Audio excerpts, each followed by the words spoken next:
భర్త. స్టెప్ 1 ఒత్తులు లేకుండా చెప్పాలి రాయాలి భర్త. స్టెప్ 2 ఒత్తులు లేకుండా చెప్పాలి రాయాలి భర. స్టెప్ 3 ఒత్తులు విడదీసి చెప్పాలి రాయాలి భర్ ప్లస్ త భర్త. స్టెప్ 4 ఎలా రాస్తామో చెప్పాలి రాయాలి భా రాకి తా ఒత్తిస్తే త భర్త. స్టెప్ 1 ఉన్నది ఉన్నట్లు చెప్పాలి రాయాలి దగ్గరకు. స్టెప్ 2 ఒత్తులు లేకుండా చెప్పాలి రాయాలి దగ్గరకు.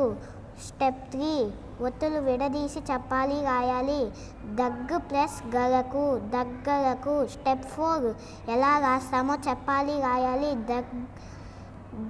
గాకి గా ఒత్తిస్తే గా రా కాకి కొమ్మిస్తే కు దగ్గరకు.